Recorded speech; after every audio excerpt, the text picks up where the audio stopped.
I'm heading out today, so please take care of the house. Here's the key. I was sick of my mother-in-law Megan's habit of dumping household chores on me like this. I asked my husband Richard to speak to Megan about it, but she managed to win over my father-in-law Brian with her crocodile tears, making the family accept that it's okay to pile chores on me. And you still haven't cleaned the bathroom. I wanted to shower before Brian gets back. Hey, I'm tired. Give me a massage. She started treating me like a housekeeper.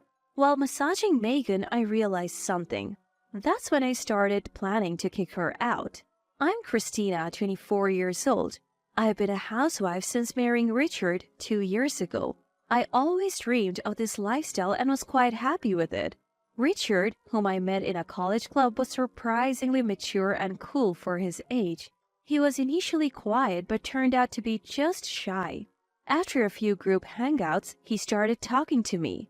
We found a lot in common, from hobbies to food preferences, and quickly became friends. Before long, we were hanging out alone more often than with our friends. He promised to me on my birthday in our junior year of college. We were dining in a somewhat fancy restaurant when I mentioned, "I'm 21 now, I should start thinking about a job." Richard's proposal was, why don't you work for me? Knowing my dream was to be a housewife, Richard promised to work hard so that my dream would come true. We got engaged in college, but living together would wait until after graduation. That was the condition set by my parents. We used our savings from part-time jobs along with money our parents had set aside for our wedding. We decided not to rely on our parents for our new life, so we rented a small apartment we could afford on Richard's starting salary. The apartment was small and a bit far from the station, but married life was fun. Preparing breakfast and sandwiches for Richard, welcoming him home, having dinner, and sleeping together in our small bed were all enjoyable. Still, at that time, I wished for a slightly better life. Looking back, maybe we were happier living just the two of us. Everything fell apart 6 months ago. Richard's parents lived in New Orleans due to his father Brian's job, while Richard, my parents, and I lived in Boston. Brian got transferred back to Boston and they suggested buying a 2-family home. Thinking, parents-in-law were in their 50s, healthy, and had no chronic illnesses. I accepted the offer, thinking it wouldn't affect our lifestyle much. Living in a 2-family home will be much better than directly sharing a space, I thought, and welcomed the idea. Brian had a well-paying job, so money wasn't an issue. Brian took care of most of the mortgage payments. For Richard, it was just like paying the rent we had always paid. So we were delighted to move into a bigger, detached house without changing our budget. We hadn't spent much time with Richard's parents, who always lived in New Orleans. We only met them at family gatherings or weddings. Despite this, we had high hopes, thinking, they're Richard's parents, they must be good people. Little did we know about Megan's challenging personality. We renovated a pre-owned duplex and were able to move in about 3 months after the in-laws suggested it. We moved in mid-December. Due to the layout, the more spacious first floor went to the in-laws. We took the slightly smaller second floor with a balcony. The entrances were separate. Next to the in-laws' entrance was a staircase that led to our own entrance. The in-laws were planning to move in April of the following year. They wanted to bring some of their furniture and clothes during the holiday season before the new year. So we suggested celebrating New Year together. Brian said he was free starting the 28th, so even if they arrived on the 30th, we would have 2 days to settle in. We thought everything would be set by the night of the 31st if all 4 of us worked together, but only the stuff arrived on the 29th. The in-laws didn't show up until the evening of the 31st. Brian apologized, explaining that Megan had refused to come until the last minute.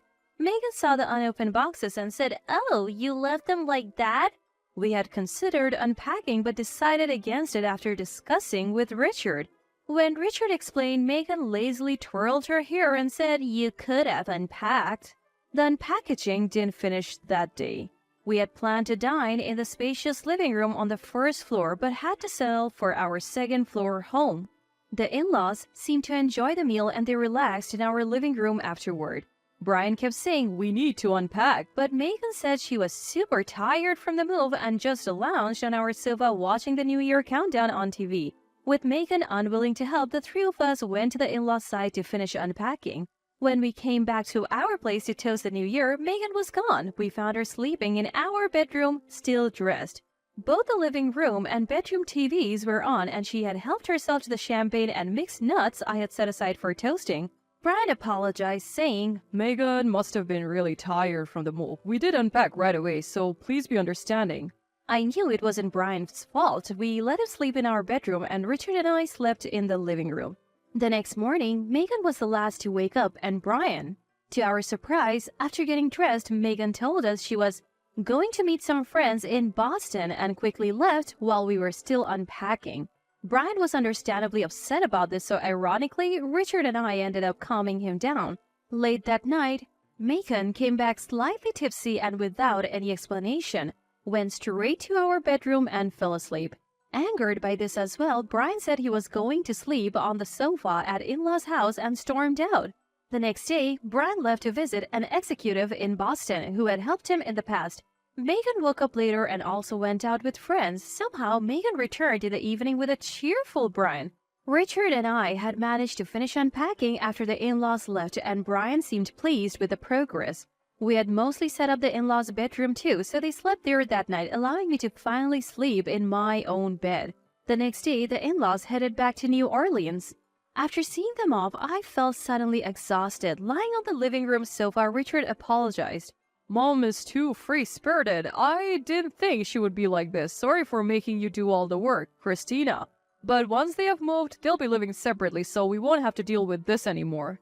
I was frustrated with Megan, who had a habit of imposing her will on others, but I didn't complain, figuring it wouldn't matter much after the move. However, Megan's selfish behavior only escalated.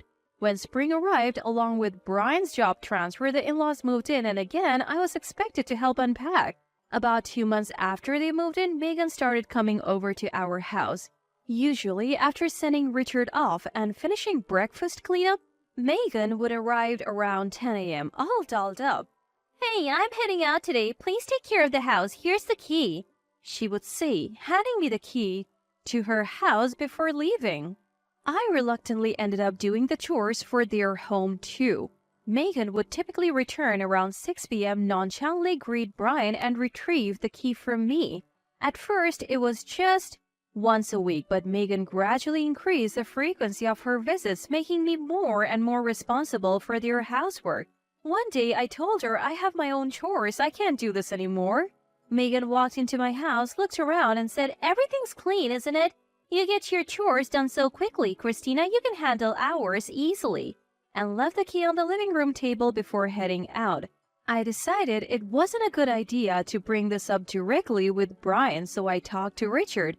After apologizing for Megan's behavior, he said, "You can ignore Mom's demands." "I can't just ignore them," I protested. Finally, Richard agreed to address the issue with Megan when Brian was around. They planned to talk during a meal on Brian's day off. As usual, Megan pretended to be engrossed in the TV while I was cooking. In the presence of Brian, Megan acts as if she is doing normal housework. During dinner, Richard said, "Mom, it's okay if you go out, but don't push your housework onto Christina." Brian immediately rebuked Megan. "Are you really doing that? We had an agreement not to be a burden to Richard and Christina. They have their own lives too, you know?" Then Megan burst into tears and said, "I want to help with housework too, but my back has been hurting lately. It's hard to bend over.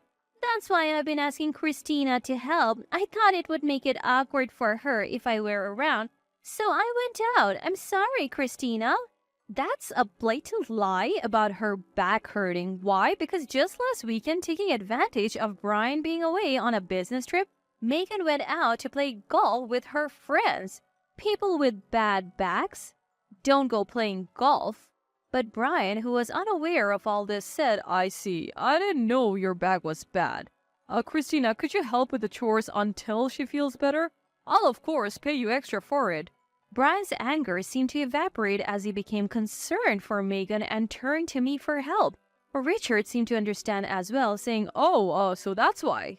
Once we were alone, back at our house next door, I told him Megan's back pain was a lie. But Dad said he's giving us money and you have always managed. So why not? We can be a bit laid back about our own stuff. I'll even tell Dad to make sure you get paid well. So you can buy whatever you want. Just give me a little more allowance in return, he said with a smile. Something we realized after parents-in-law moved here is that the father-son duo, Brian and Richard, are too kind-hearted. They have basic common sense and show anger when it's violated, but their kindness means they easily forgive Megan's flimsy excuses. Megan knew this, so she told convincing lies to get Brian and Richard on her side. Once Brian started giving her an allowance for housework, she began to neglect her chores even more. She used to dump chores on me when Brian was out, saying things like, "I can't move because my back hurts," or "I can't get up, my back hurts and I feel sick," pushing me to do all the housework from morning till night. Oblivious to Megan's lies, Brian would say, "Sorry, Christina," and head out. After Brian left, Megan would shower, dress up, and go out without saying a word. By this time, I had been given a duplicate key to the in-laws' house. When she returned before Brian did, she would complain about the dinner I made. "Isn't this too little? Can't you make more dishes? You're getting an allowance. Don't slack off. My dress is wrinkled. Iron it properly. The bathroom isn't clean yet. I want to shower before Brian comes back. Come on, give me a massage. I'm tired," she would say whenever she wanted. She really seemed to think of me as an actual housekeeper, yet when Brian returned, she would put on a facade saying, "This is delicious. Christina, your housework is more meticulous than mine," and Brian and Richard were completely oblivious to Megan's attitude. Even when I complained to Richard, all he said was, "You can ignore unreasonable demands." I had reached my breaking point with Megan. I thought the only way left was to secretly film Megan when Brian and Richard weren't around and show them the evidence. Just when I thought this, an unexpected opportunity arose. It was the day Brian returned from a business trip. As usual, Megan saw him off and went on a trip saying she was going sightseeing with friends. She returned earlier than Brian, as always, and told me to give her a massage because she was tired. "I'm the one who's tired after doing all the housework, not you, Megan," I thought, but saw a red mark on the back of her neck while massaging her shoulders. It looked like a hickey. At first, I thought Brian gave it to her and was impressed that he still had it in him in his 50s, but then, considering he had been on a business trip for about 5 days, I thought, could a hickey really last that long? Could Megan be having an affair? I found it hard to believe that Megan, who had lived in New Orleans her whole life, would have so many friends in Boston. That's why I hired a private investigator to look into it. Luckily, I knew Megan's daily routine, and she always went on trips when Brian was out of town for work, so following her was easy. Long story short, Megan was cheating, and she was being pretty bold about it. Within 2 weeks of hiring the investigator, I had my answer. Seeing photos and videos of Megan in compromising situations left me speechless. She was holding hands with a man her own age as they entered a hotel. The pictures even showed her passionately kissing the guy at the hotel bar. It was riskier than I had imagined. I was shaking with anger, not just because she was neglecting her housework to have an affair, but because she was betraying someone as kind as Brian. She had the audacity to betray Brian while he worked hard to provide for us. I couldn't let her get away with this. Her birthday was coming up, so I decided that would be the day to put my plan into action. "Why don't we throw Megan a surprise party?" When I proposed the idea, Brian seemed thrilled. "Here's the plan. Brian would tell Megan he had to work that day and encourage her to go out for a birthday dinner with the other man.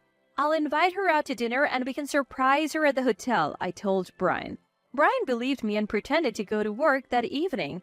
Megan, after taking longer than usual to get ready, finally left the house saying how disappointed she was that she couldn't spend her birthday with Brian. I had the investigator tail her, and it seemed she did go to the usual hotel where she met her lover. Had she gone somewhere else, I would have had to quickly notify Brian about a change of plans, but luckily, she chose the usual place. As soon as I got word that Megan had arrived at the hotel, I headed there by taxi. "We have to expose the truth to Brian before she goes into the room with that man," By the time I arrived, Brian had also sent me a message saying he was there. I knew where they were sitting from the investigator, so I told Brian we still have time before our reservation and led him to the bar. While walking to the bar, Brian was excited, asking things like, Do you think Megan will like this gift? Do you think the surprise will go well? It pained me to see his happiness, but I had to go through with my plan for his sake. Since I knew what Megan was wearing, I was able to identify her from behind. I chose a spot where we could clearly see her back. From there, I thought I'd be able to see Megan and the man as they moved, and sure enough, I could. About 20 minutes after sitting down with Brian, Megan, probably thinking about moving to a hotel room, wrapped her arm around the man's and started to work off in a flirty manner. I had a perfect view of Megan's profile. I glanced at Brian, wondering what if he hadn't noticed. Brian was staring, lost for words. Then after about 5 seconds of shock, Brian ran after Megan, catching her by the arm near the bar's exit. What? Megan looked stunned. Megan, what are you doing here? Who is this guy? Oh, What's going on? the surprised one was the man. Brian, demanding an explanation, told the man, She's my wife. I need to talk to her. Sorry, but you should go home now. and walked out of the bar, still holding Megan's arm. I quickly settled the bill for Brian and me and followed them. In the taxi back, Megan seemed to realize her situation and kept saying, It's not like that, Brian. Brian said nothing. When we got home, Brian told me. I would like for you to go home too, Christina. I said, okay, but concerned that kind-hearted Brian might get fooled by Megan again, I discreetly went to the in-laws' house with incriminating photos and hid to observe their living room. What was that about? You're misunderstanding. Megan began making excuses to an angry Brian. I went out drinking because celebrating my birthday alone was boring. I had too much to drink and the guy next to me offered to help. He said he would walk me to a taxi because I was stumbling. Brian seemed close to being fooled by Megan's smooth excuses. I couldn't keep quiet. Bursting into the living room, I yelled, Don't be fooled, Brian. Megan is having an affair and it's not the first time she's met that man. What? Christina, don't say things you don't understand. Eavesdropping is the worst. Brian, look at this. I handed Brian the evidence photos. What's this bunch of papers? Megan, who had been confident, started to panic when she realized what was handed to Brian were photos. No, I didn't do it. These pictures are fake. Megan was yelling this, but Brian was quietly looking through the photos one by one. After seeing them all, he shouted, You're the worst, Megan. Do you even realize what you have done? I told you. It's not me. These pictures are photoshopped. Megan argued, but started to cry at Brian's words. How could Christina Photoshop pictures of you with a guy you just met today? I was lonely. You're always busy with work. She tried to master her usual crocodile tears. Brian just silently stared at her. Just when it seemed like Brian might fall for Megan's act again, Richard, who had just come home from work, entered the living room. Oh, is Christina here? I came looking for her because she wasn't home. Wait, why is Mom crying? Wordlessly, Brian handed the photos to Richard. Megan tried to snatch them back, but Richard was quicker. What's this? As you can see, it looks like Megan has been having an affair. It's not what it looks like. The devil made me do it, Richard. You understand, right? As Megan tried to cling to Richard, he swatted her away. Don't touch me! Megan collapsed in exaggerated tears. Brian then said forcefully, Get out! I won't. Absolutely not. Please forgive me, okay? She repeated, but Brian ignored her. Megan must have realized that saying anything more was futile. She got up weakly and started packing her things. Finally, she yelled at Brian, Fine, he listens to me and only loves me. I'm happier with him, and stormed out of the house, but it seemed she couldn't get in touch with the other man. It seems like he thought Megan was single and vanished before getting slapped with alimony for the affair. Megan returned the next day and tearfully apologized to Brian, saying, I'm sorry. This time, it wasn't her exaggerated sobbing ad. As she left the house, she seemed genuinely remorseful. Still, Brian didn't forgive Megan. He changed the locks on their house that same day and kicked her out for good. Half a year has passed since then, and my parents-in-law have divorced. Megan was adamant about not divorcing, saying things like, I'll fight it in court. But since she was 100% at fault, she couldn't get a lawyer to take her case seriously, so they divorced. There was no alimony claim against Megan and likewise no division of property. Since I was the one who initiated their divorce indirectly, I apologized to Brian for it. He thanked me, saying, I'm glad you told me. I didn't know she was that kind of woman. Thanks to you, Christina, I found out. When he found out I had used a private investigator, he asked, do you know who the guy is? I did. So when I told him, Brian said he met the guy. A graduate student who thought Megan was a single 40-year-old. He profusely apologized, saying he has no idea she was married. Brian chose not to demand alimony from the guy as long as he never met with Megan again. The man agreed, saying, I had no intention of meeting her again, even if she became single. Megan, who had been living off Brian's credit card, was struggling to make ends meet after being thrown out without any division of property. She regularly showed up near our place asking Brian and Richard for forgiveness and even for money. I have also been approached a few times with Megan asking me to help them reconcile. Brian, now fed up with Megan, sold the house that was under mortgage and bought a new one elsewhere. Both Brian and Richard considered moving out but decided against it, as I had no issue with kind-hearted Brian and it would be hard for him to live alone. Since moving to the new place, Megan hasn't bothered us and we're living happily. Brian always compliments me on my housekeeping, and ever since finding out that I'm pregnant last month, both Richard and Brian have been helping out more around the house, while my first pregnancy and the upcoming birth do make me anxious. The stress-inducing Megan is gone, and with kind Richard and Brian around, I think everything will be okay.